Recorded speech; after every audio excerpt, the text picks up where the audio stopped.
your grandkids are going to take Grandkids are gonna fuck. I want to keep playing with this Yeah, tone sure. a little more.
Hello.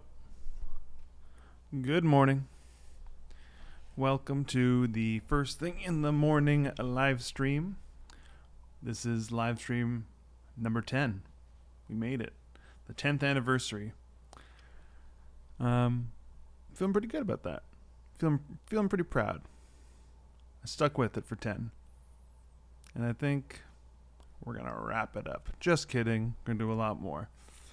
This morning, I'm rocking my Cowabunga Ninja Turtles coffee mug. Got some new coffee that I don't love, but I'm gonna ride it out, I guess. Can't afford to just buy coffee and throw it away because I don't like it. That's crazy. Alright, so yeah, 10 of these, doing a lot more. Let's jump right into it with this morning's slideshow. All right, so welcome to the first thing in the morning live stream. My secret? I animate so that I have something to do while listening to 7-hour video essays. Particularly this week, a great video essay about the movie Midsommar, which my friend Bex put me on to. All right, like I said, we're going to be doing a lot more streams. 10 is just the start. We got streams for all of March, really, even so, except for next week. So March 9th, no stream. March 13th, we won't have a Monday stream, but we will have a special Friday stream instead.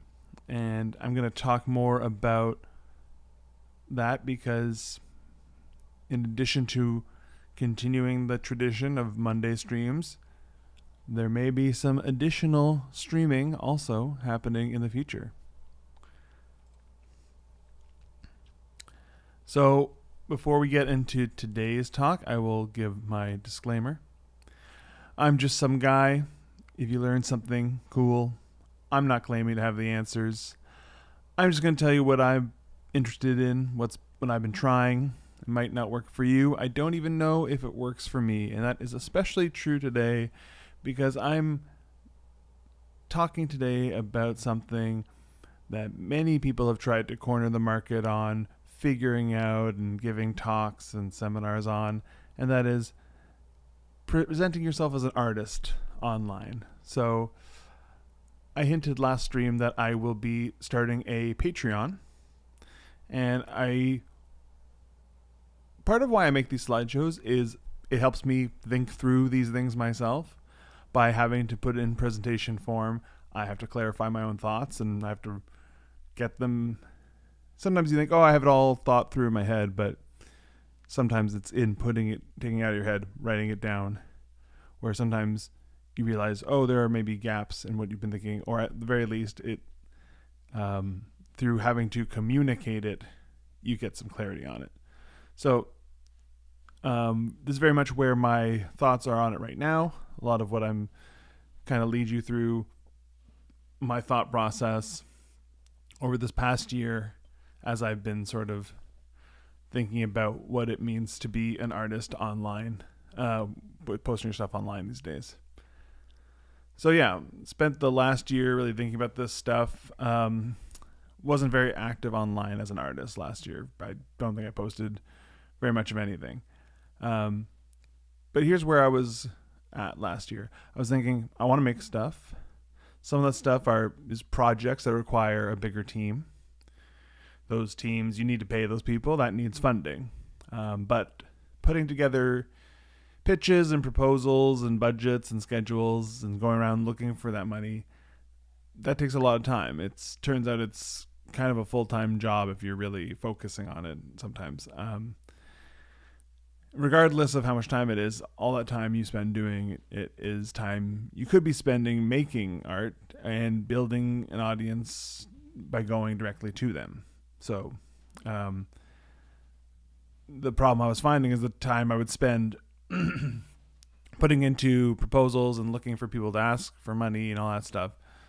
When you get to the point where anyone's interested enough to look, they ask about who you are, and inevitably they're going to look into what kind of stuff you do. And it's no secret these days that people want to invest into something that's already up and running. Some people who already are doing stuff and who already have an audience, but that also takes time to do. That takes time to build. So how could you possibly do both as one person? These are what I was trying to figure out. So I really came to the conclusion of just like focusing on, well, what do I want to do? What do I want to spend my days doing? Right. So, and then kind of let the results kind of stem from that, because my thought was, well, whatever the results are, if I enjoy what I'm doing, then that's its own reward. So looking back, I always found when I was at my best, I was doing my own thing or working with a small team, one or two friends. That's where I would be thriving and be most happy. And also kind of tying the two things that's kind of conflicting things together I was talking about before is creating pitches while also creating your own work. Really the best pitch is to make a bunch of stuff and let those opportunities emerge from that, with maybe small side plays.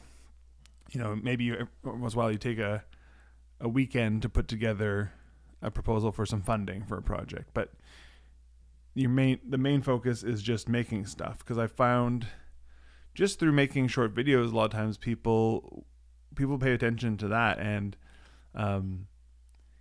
even though I'd say like some like when I'm talking about like bigger opportunities, I'd say just doing this stuff is what kind of let that stuff sort of materialize on its own. Like the work was sort of working for me and like pitching for me just because it's already out there and people are seeing it. So, and then thinking about it leading to assisting those bigger projects, the simple idea of just tweaking the approach to these smaller solo works to align it with what you want to do on those bigger projects, so that it can operate kind of as both at the same time, be the solo work working for you, but then also when it comes time to pitch that larger project, all the smaller work is proof of an audience, it's feedback from an audience, and it's material that you can use in your pitch rather than having to create it from scratch for the pitch. Because the frustrating thing about all that pitch artwork is it's artwork you spend a lot of time making, but really its main purpose is just to sell an idea to someone, to a specific audience of one or a small group of people who's going to fund or support the project, rather than it being just something the world can enjoy and then kind of co-opting it for a pitch later on. So I kind of will get more into that stuff at a later date. But for now, I want to focus on the where to put it problem. So there's a lot of places where you can put your art online to find that audience. And to some extent, the answers seem obvious, but it's not as simple as that. There's different ways you can approach this. And this is kind of what I spent the last year really wrestling with the most, is how to be an artist online, how to find a place where you're connecting with an audience in a way that's reflective of the art you make and not just sort of put it wherever. So my main experience with finding and building an audience was in the 2010s. I had a moderately successful Tumblr comic.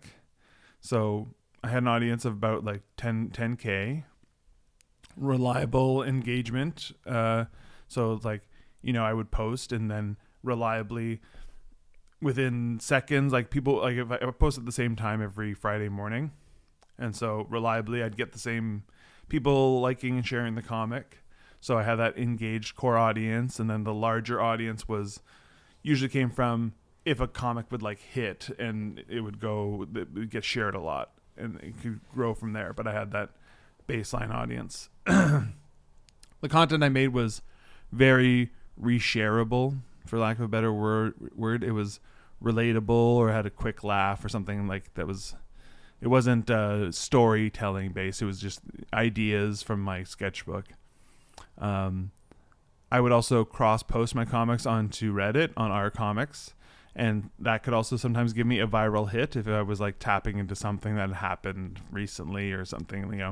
Usually I find it's like when you make a comic that someone feels that they can express their own thought with your comic, or be like, yeah, this is what I thought about this, or oh, this is a funny take on this thing that this in the news, a movie that recently came out or whatever. Then they could it would have I've heard the term used, it would have social currency. Meaning, so people might like your comic and they might go, that was cool, and then move on with their lives. But they're only going to reshare it if it seems like it's something expressing something they want to say. So part of doing this comic was I was, sometimes trying to engineer that, and sometimes disregarding entirely and just doing whatever I wanted, and learning the difference between those things, and learned a lot about finding an audience, engaging with an audience, while also finding my voice. So obviously Tumblr worked at that time because it was a popular platform, and Reddit is still a popular platform, but I don't think I would share comics in the same way now. Tumblr isn't what it used to be since they got rid of porn. Everyone remembers the big porn apocalypse on Tumblr that has never been the same since. Ironically, Reddit comics is very porny now. So it's gone the other way, and I find now I'm still subscribed to our comics, and it's very horny, which everyone on the comments is always complaining that is what's getting upvoted, but it's definitely obviously there's a silent majority that loves the horny comics, which is fine. Horny comics, great. Not really my audience, though. I'd say my work doesn't skew quite so horny. So the reason I'm talking about comics is because I'm going back to comics. I'm incorporating comics into what I do going forward. The project I'm going to be working on right now is about these robots who are inventing things that already exist in our world, things like flowers, for example. So I'm going to be starting those as comics. I'm going to make them like mini zines that will become micro shorts. So one way I'm going to release them is they're going to be actually physically zines. I'm going to print them out and sell them at the Ottawa Comics Arts Festival coming up April 4th, I believe. More about that at another date. But I will also be posting them online as well. The question is where to post them. So Instagram is the obvious answer. It's what and look, I love Instagram. I use it all the time. Mostly I use it obviously for the stories I post about these streams. I use it a lot for just staying in touch with people. I DM a lot of people on there. I don't post a lot of my artwork on there as of recently. And that's because of these issues I've been wrestling with about accepting Instagram as the de facto platform for people who sharing their art. And I get it. It's the place where most people are, especially other artists. So you kind of got to go where people are congregating. So I'm going to get super political for a second, just to explain kind of where my thinking is coming from. About a year ago, or was it a year ago? I lost track of time. Yeah, I guess a year ago. Anyway, at Trump's inauguration, I saw this murderer's row here of all the tech company CEOs. And it's not that I was surprised, but it was a reminder that these companies and their platforms have no real principles in the sense that they just align with power, right? Because they want to be aligned with the government, so they get all the funding and support they need for their companies. And so it just made me start to rethink, what am I supporting or being part of by being on these platforms? I mean, they're sort of ubiquitous. They're integrated into all our lives, so it's not really an all or nothing proposition. And I mean, at the time, I was like, I got to get off these things. I just like immediately was just repulsed by all this. So I really just wanted to, cut the cord. But I found that I was like, thinking about that, I was like, oh, I'm just gonna get off these things. But I realized how deeply ingrained they were in my life and how hard it was to even think about, oh, well, what would I do about this or that, and making all these different considerations about how it's tied into my social life, etc. And honestly, I was kind of creeped out by the fact that I was like, wow, the fact that I can't just untangle myself from this stuff is a sign of how, I don't know, insidious the effect of them is. And so I was like, I just need to, okay. So the way I was able to kind of move forward from that was to just say, I'm just going to take a month off of all of it. I'm just going to sign out of all my accounts and just not touch the stuff for a month, just so I can clarify my approach to these things. So that month became 6 months, because after about a month of that, I didn't feel like I wanted to get back on them. So, and I eventually did get back on mainly Instagram. The main impetus for that was there was people I wanted to get in touch with to interview them for my podcast. So there's certain people that's the only way I had to get in touch with them. So and now I'm just back on. But I think the main casualty of this is I completely deleted Twitter. I didn't see any reason to get back on that one, but Facebook and Instagram are still around for me anyway. But in the meantime, I was thinking about how to use an imperfect platform to share my art, and I kept coming back to this idea of curation. So you see me there at an art show, a curated art show with me and my friends, where we did different drawings of fast food and stuff. And to me, curation is specifically just about where you put the art, what you put alongside of it, right? And just that there's some intelligent voice, some human voice that cares about you at least a little bit, guiding those decisions.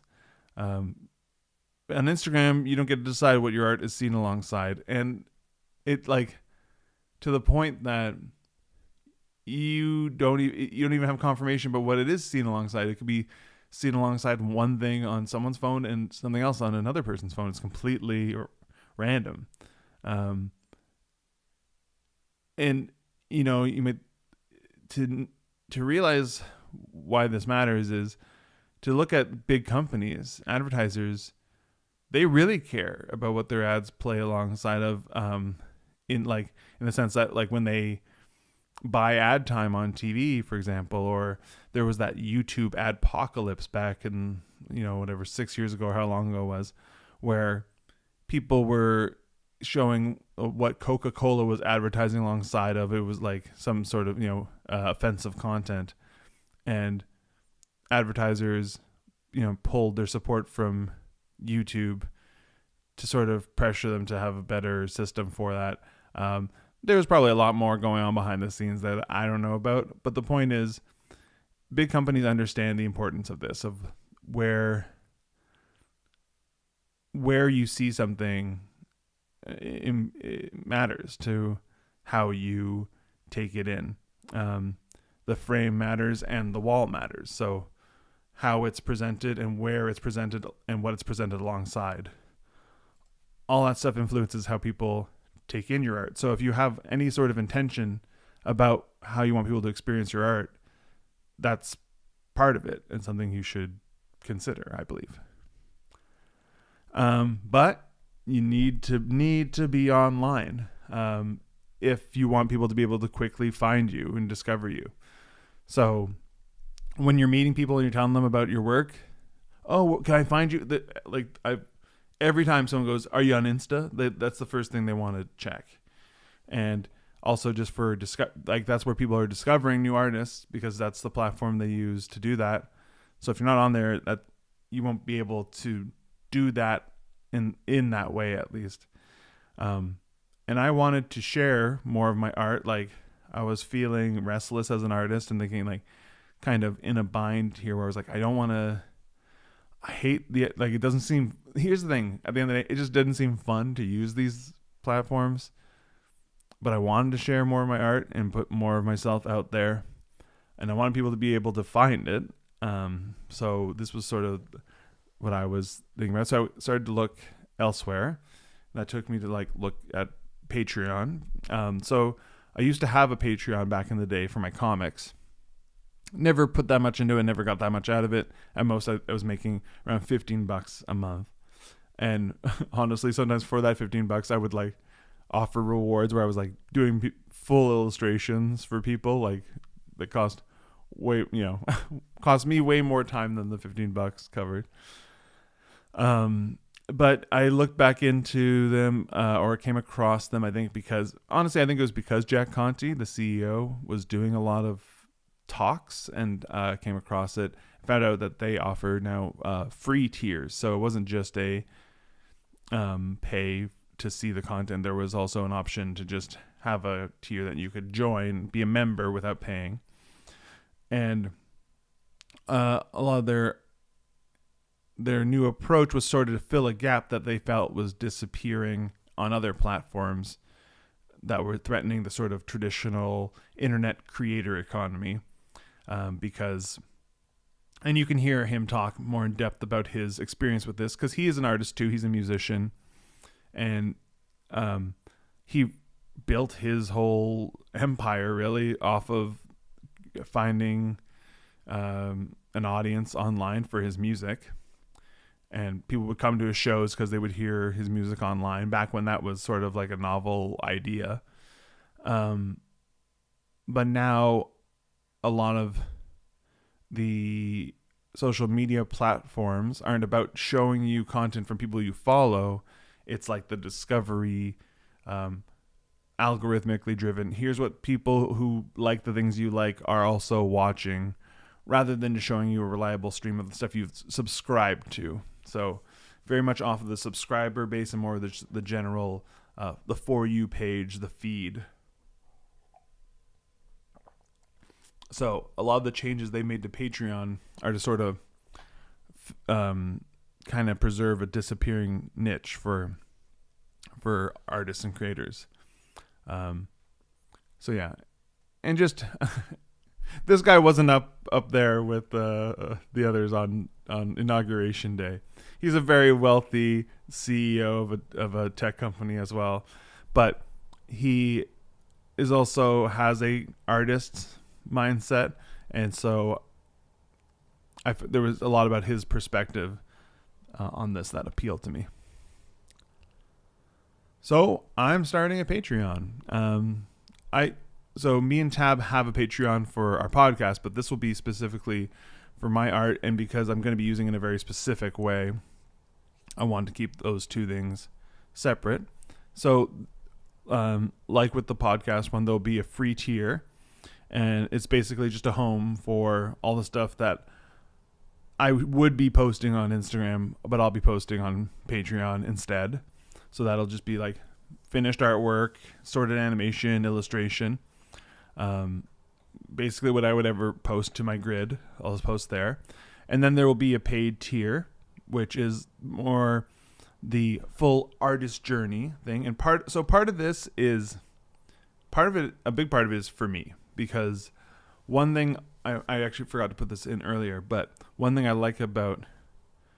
do like about posting on Instagram or to any sort of thing where there's like a feed, is you can kind of scroll back and kind of see your progress as an artist, which I think is pretty interesting. I like doing that. From when I get really into an artist, I'm like, how far back can I go and like see what their evolution, see what the earliest posts are like. I find that so cool to preserve that. So as I'm kind of rebooting my approach to my art and my art online, I kind of wanted a fresh slate to sort of have a journal that I could to look back on. So the paid tier will basically be an open journal of everything I'm doing as an artist.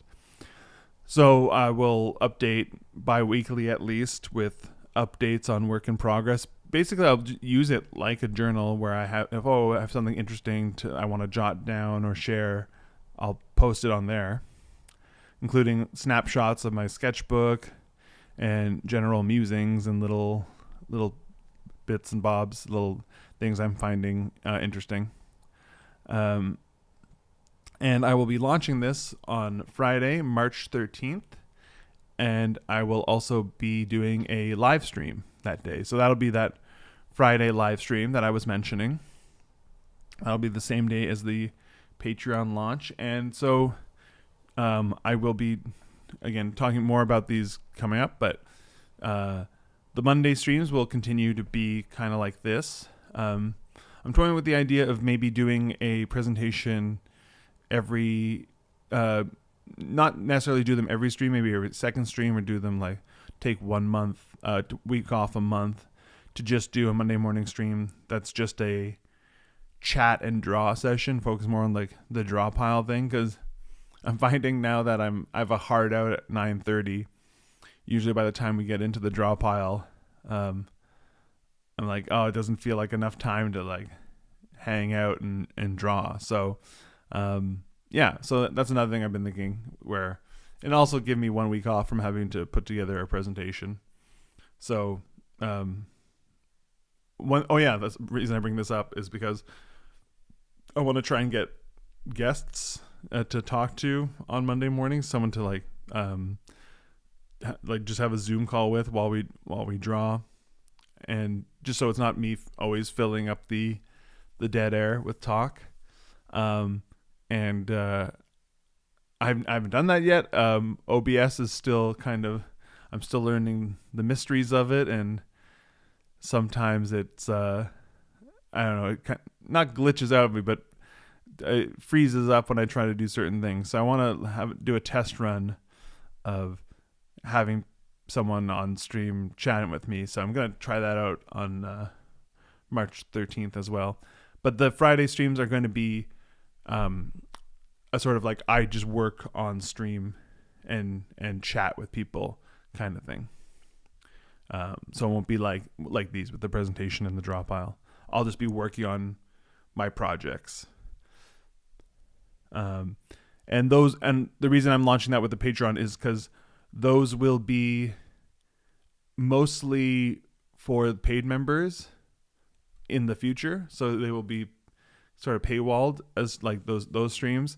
And occasionally I will do a free one, but that would be part of the one of the paid member perks, I guess. So bringing it back to Instagram, because I did say you got to be on Instagram. So to sort of square that circle, I've developed my approach to Instagram, which I call the Instagram compromise. So I'm going to go through my Instagram and just archive all my old posts. And then I'm going to turn my Instagram page into basically a link tree.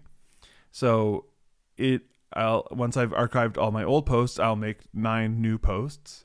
That will be a 3x3 grid that is an advertisement for all the other things I do. So one will talk about the Patreon.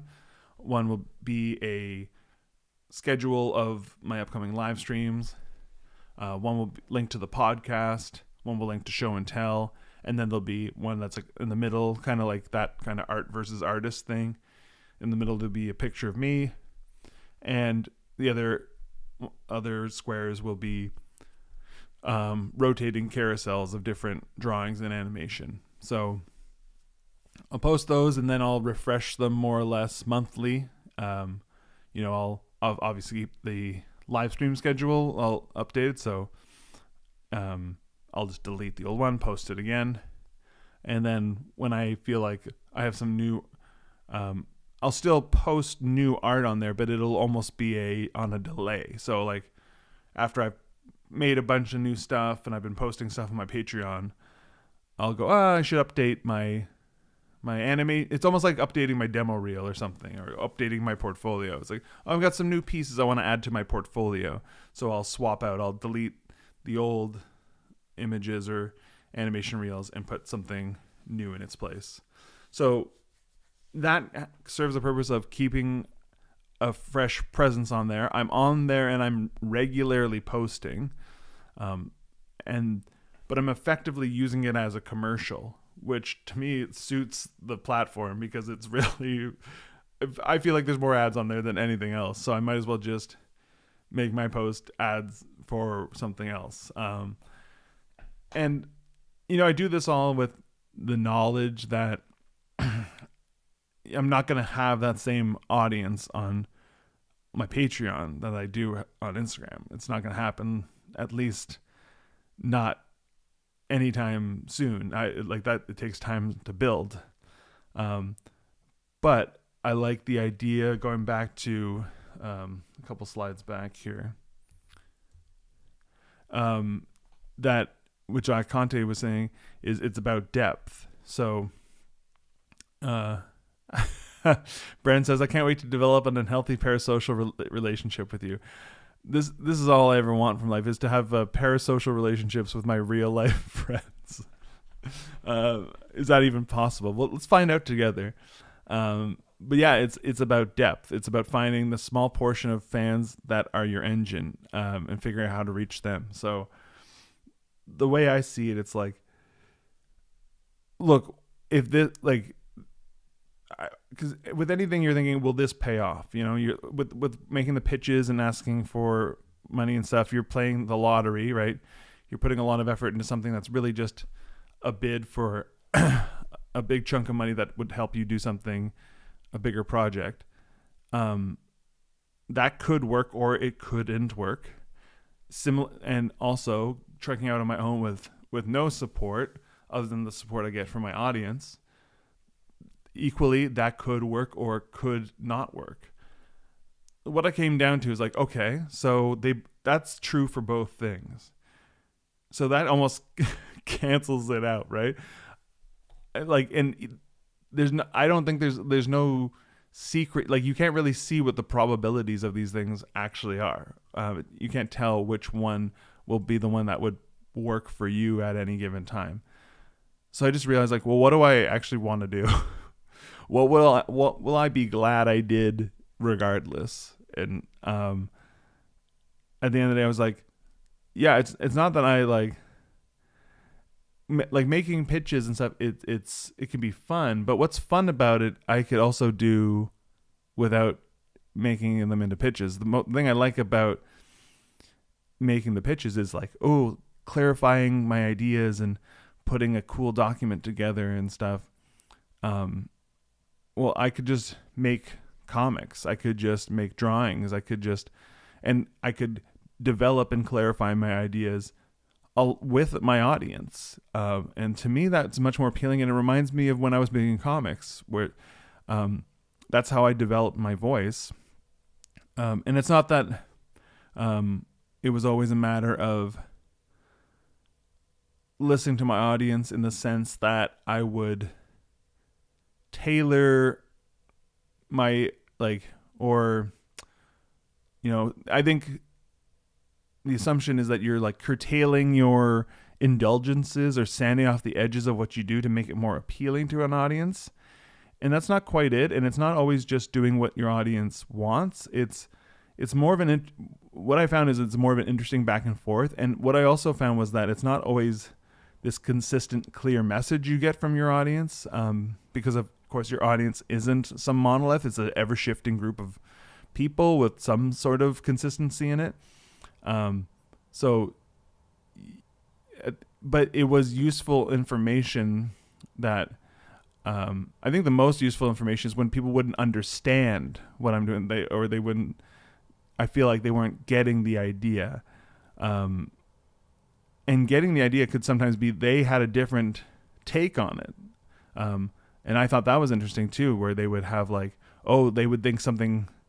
They're like, oh, that's really dark. Oh, that's twisted. I was like, I didn't even think it was twisted. I just thought it was funny. But it was interesting to get that feedback, and that inevitably affects how you move forward. But it ends up being what I feel art actually is, which is a conversation with the rest of humanity. And when you're making art specifically, focusing it all into these things for development and things to sort of, when your audience is really just a few executives, it ends up not feeling like you're talking to humanity. It just ends up like feeling like you're talking to ambassadors for a machine. And that can be necessary if you're trying to do these bigger things. But what I realize is doing this could also, it sets you up to do the other stuff, I think, better than just focusing on it entirely. So I'm going back to basics and going back to just what feels right and what feels fun, what feels good. So I'll be talking more about that in the coming weeks, and you'll be kind of seeing the starting of that very soon. And like I said, March 13th, I'll be hyping that up more soon, but that'll be a Friday live stream when I launch the Patreon. So yeah, that's where I'm at with this stuff right now. Let's do a draw pile.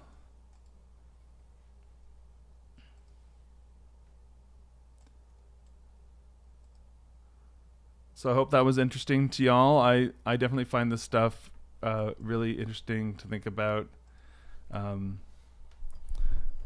It's cool, like, none of these things are new, but I think the way they're like affecting our the world we live in is really dynamic and changing all the time. And it's I find it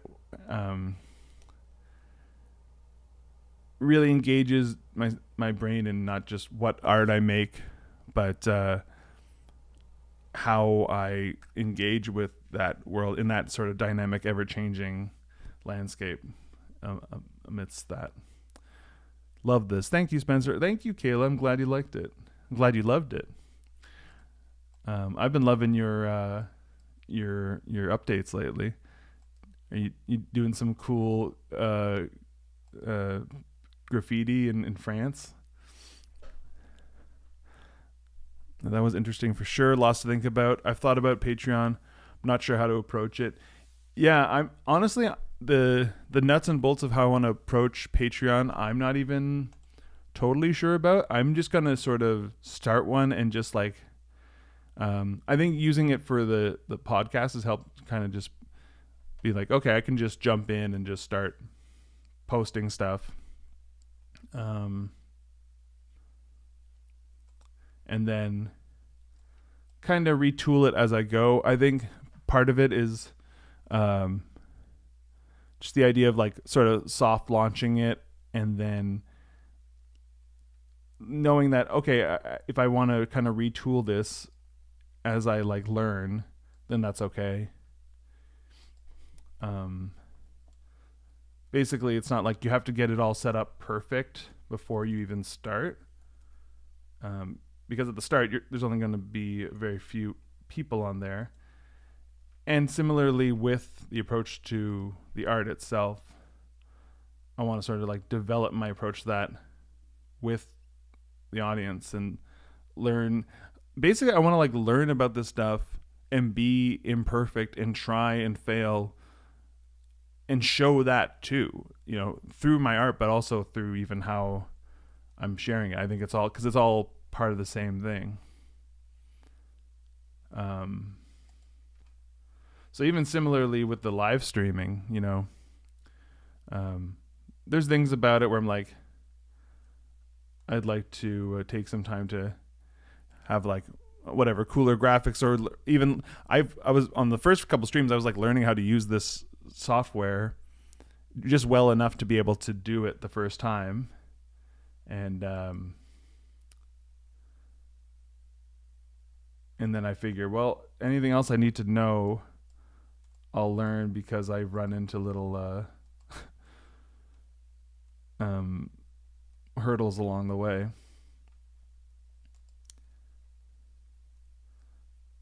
I do have some questions. I'd love to, talk with some other people who do this more often than I do, because I have some questions about why these sometimes quirky little things happen with OBS that I don't understand yet.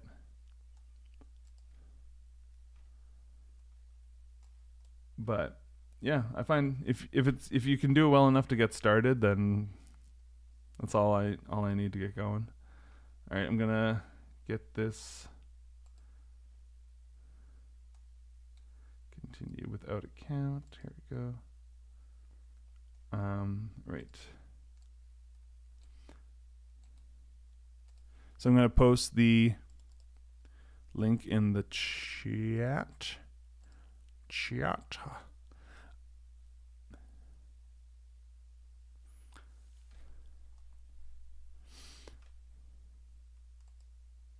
And then pop over. One thing I've learned is to have all my scenes set up beforehand. So this time I have draw pile already ready to go. I don't have to set that up now. At least not on OBS. I should actually start the session before I even start the stream, because then I could pop right over and not have to do this thing where I'm drawing out my sentences as I'm doing something on the other screen. But there we go. There, you just witnessed me learn something. I'm going to do that next time. So isn't that fun to see me figure out what I'm doing wrong? All right, I'm going to put on some tunes.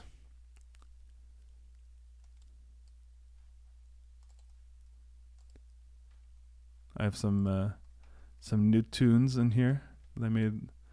I've been making little more little songs lately.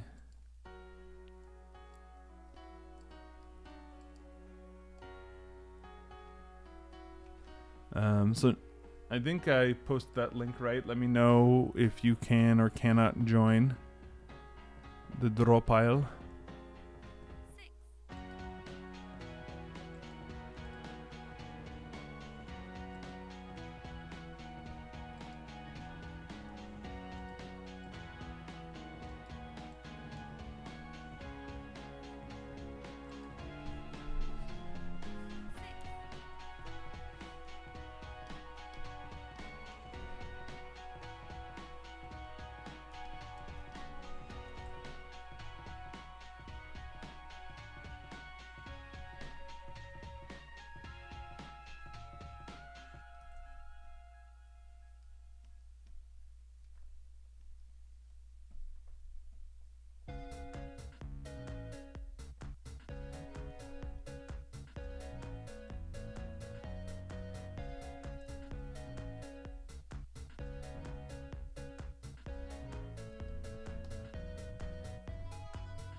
We got an art frog in the session. Art frog. What up? What up, art frog? I want to make some art with the frog.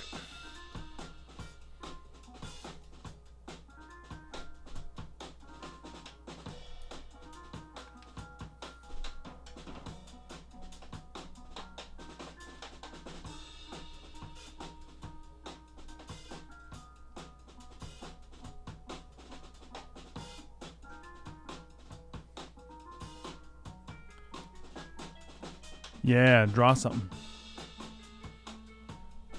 I like that.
Oh, so to join Dennis, to join the draw pile, I'm not sure how you do it from.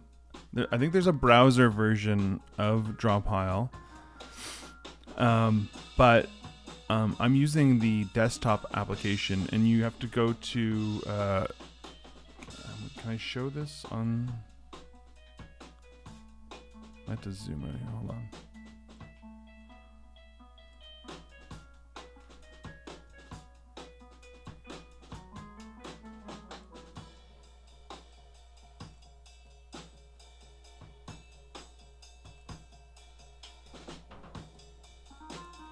Yeah, so you have to go to session at the top, and then if you, it's not showing on the display here, but if you go to session, you can go to join, and then that's where you put in the link.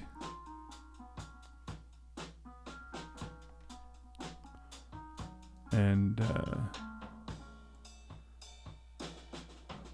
I don't know if there is a desktop version. I'm not gonna check now because OBS might get scared.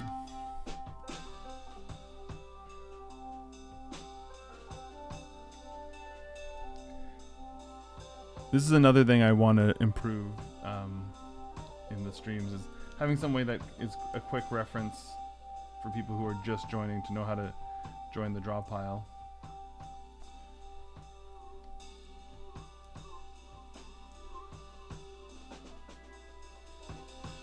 Maybe having some sort of starter guide thing. Whoa, what's happening?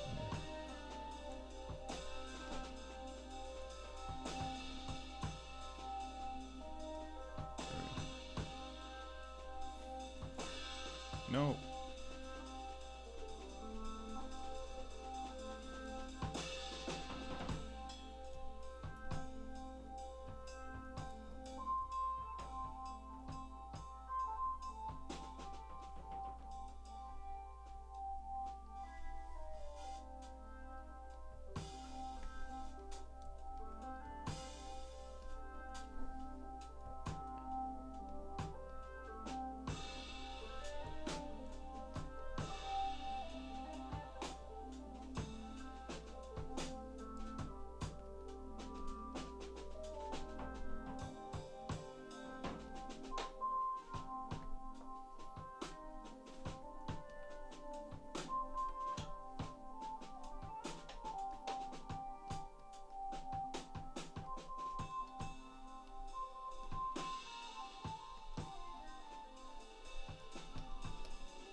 Yes, Dennis hath arrived.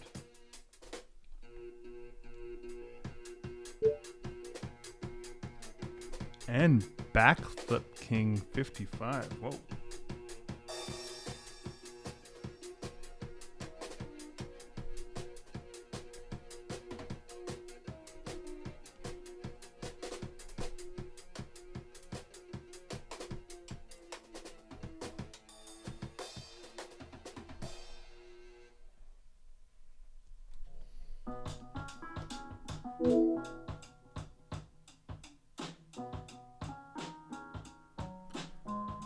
Backflip King 55 says Robotos. I'm gonna say correcto.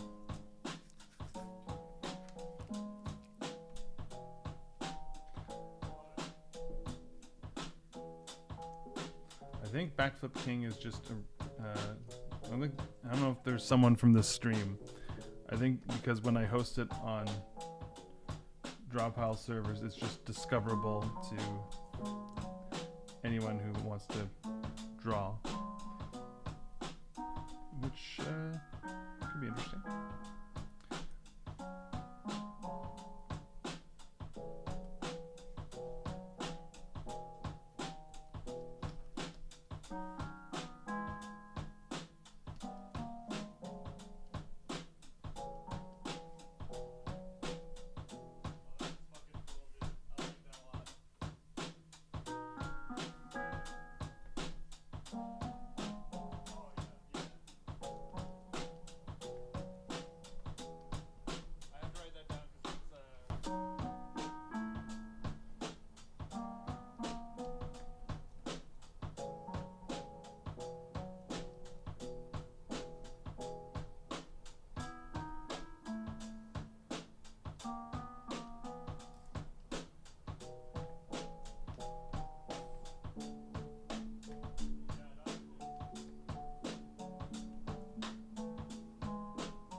We got a cool serpent of some kind emerging.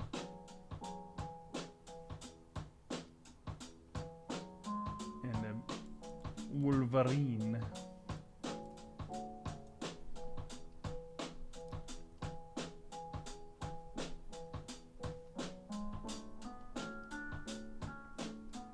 A wolverine.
I like that he wraps around the canvas.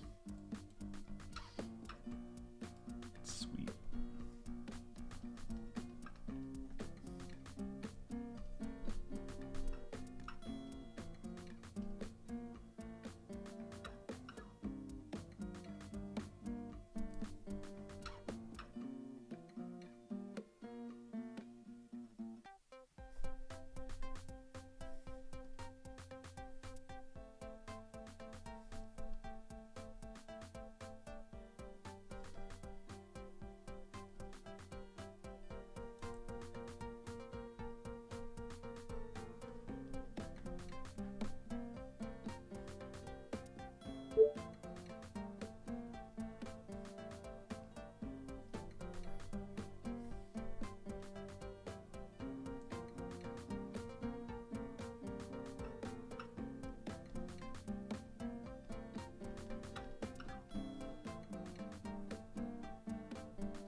Thank you.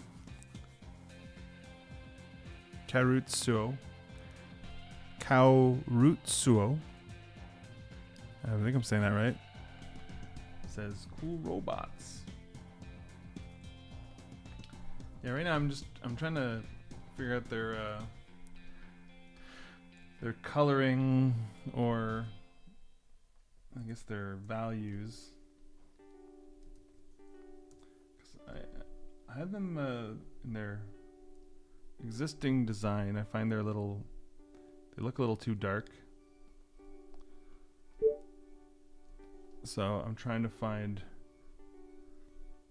Oh yeah, yes, Carly. Hello. I knew I recognized that screen name. Just never had to say it out loud before.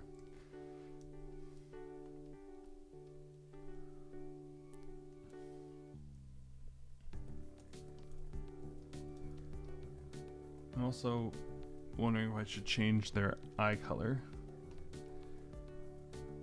Because as we've established in an earlier stream, red is evil robot eye color. And they aren't evil. Maybe green.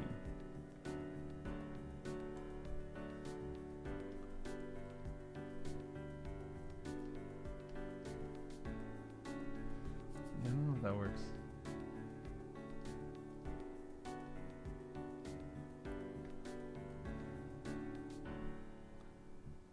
It stumps everyone, don't worry. Okay, good.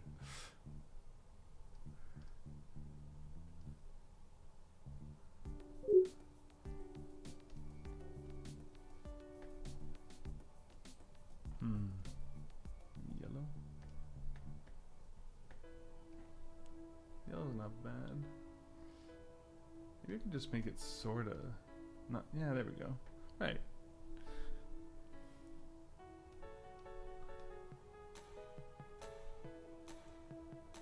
Same color as the flower.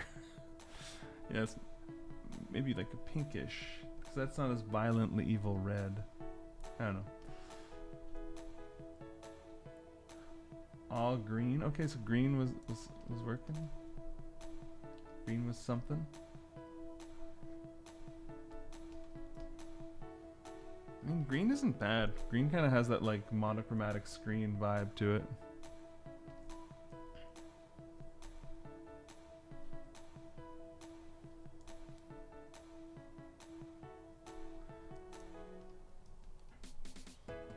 Yeah, I'll live with that for now.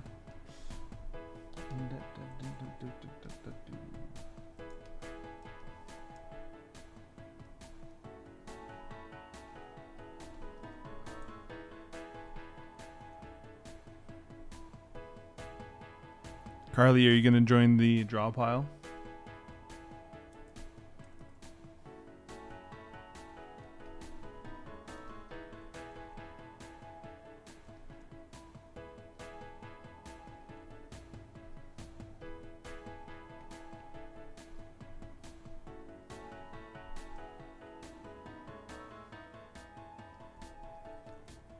Still got a good 20 minutes on this.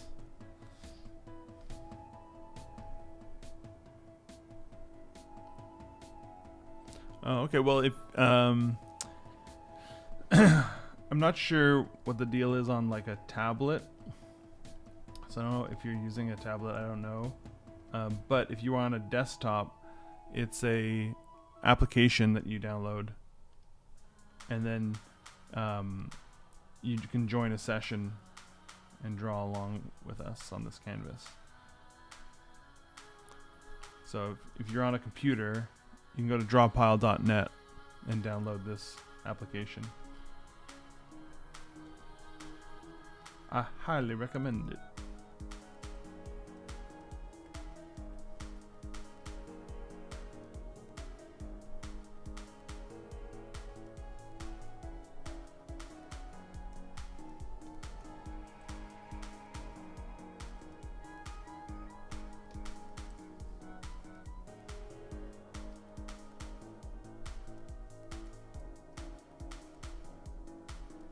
So yeah, if you get it downloaded, I can just, then you go to session and you go to join, and I posted a link. Actually, I'll pin it to the chat.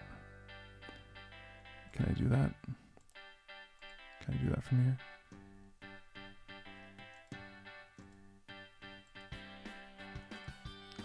Okay. My chat window is freezing up on OBS.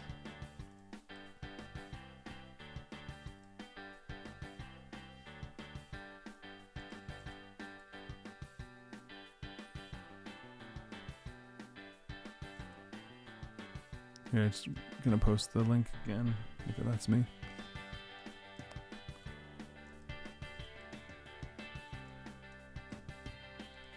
There you go.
Yes.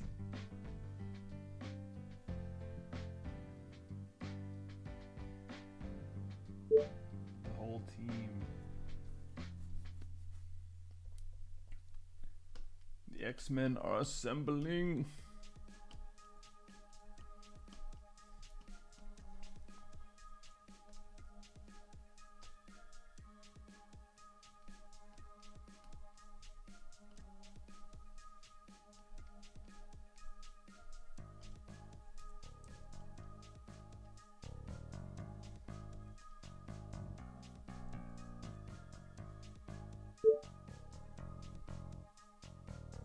Oh, Carly made it. You made it.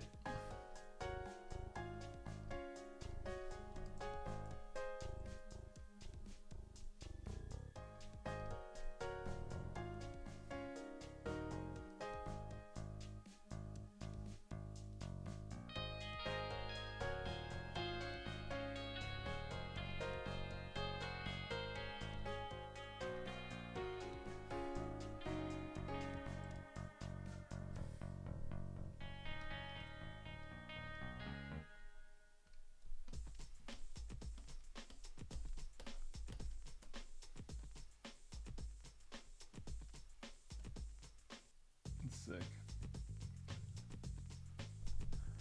Now I want to draw an X-Man.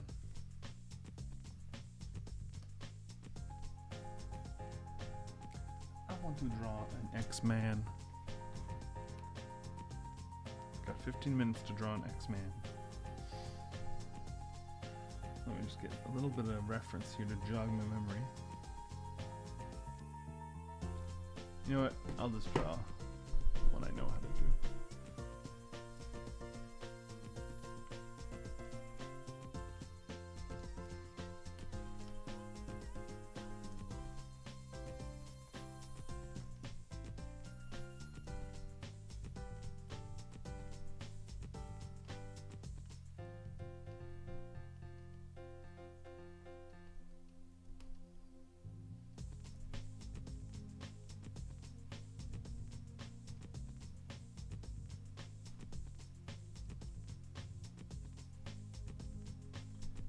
Mr. Cyclops.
Alright, just about wrapped up here. It's looking good.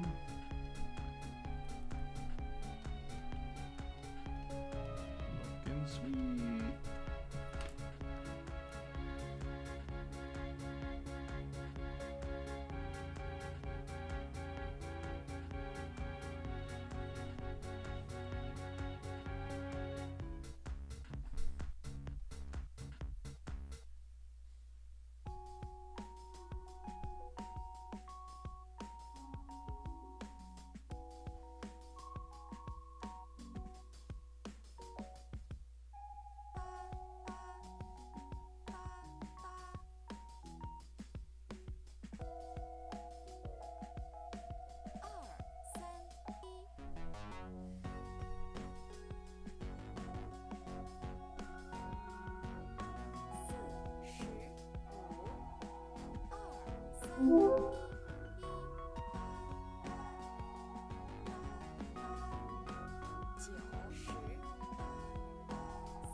Thank you for the shout out, Dennis, on your story. My show is on. Love that.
All right, folks, that'll be a wrap for today's draw pile and stream. Really cool stuff. I love this. Jubilee is super cute. Look at that. Look at those effects. Those are genuine Nightcrawler effects right there. Courtesy of Dennis Moran. This, oh man, this is so cool, dude. Love it.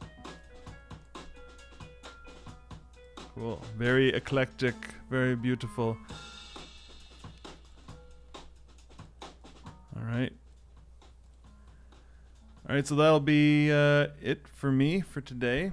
Will I be back next week? I forget. I think so. Yeah, right. I said I'd be back next week, right? Guys, I'm hungry. My yogurt and berries isn't enough to sustain me. Yes, I will be back. March 2nd.